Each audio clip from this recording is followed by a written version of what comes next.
আচ্ছা গাইস, আপনি কি কখনো কল্পনা করছেন আমাদের ফ্রি ফায়ার গেমটার এই অবস্থা হয়ে যাবে? কখনোই কল্পনা করেন নাই।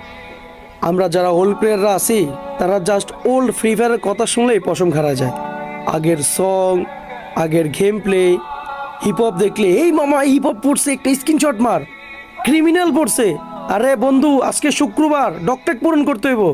তুই খেলোস নাই, তোর কাস্টম পাবি না, তোর গিল্ডে কিক মারা দেবো রাত 12টার দিকে, শেষ, তুই আর কাস্টম পাবি না। বন্ধু তুই শনিবারের কাস্টম পাইছিস না, তোরটা আগে বানা, আমি পরে বানাবো। এমন দিন গেছে কাস্টম না পাই, একটা কাস্টম 50 থেকে 100 টাকা দিয়ে কিনে খেলছি আমরা ফ্রি ফায়ারটা। আজকে এই ফ্রি ফায়ারটার কি অবস্থা? 24 ঘন্টার জন্য কাস্টম দেয়, আনলিমিটেড কাস্টম দিয়ে রাখলেও কেউ খেলে না। গেমটা আগের মতো নাই ভাই, কিচ্ছু রেয়ার নাই ভাই। সত্যি ভাই, আমাদের গেমটা কি ছিল আগে? আমরা যদি কোনো হিরোইক, এক স্টার হিরোইক না, জাস্ট প্লাটিনাম ডায়মন্ডের কথাই বলি, উঠলে ভাই নিজেরে নিজে কিং ভাবতাম। আর এখানে যদি আজকে মাস্টারও উঠে যায়, কোনো ফিলই পাই না। সত্যি ভাই, old Free Fire miss you.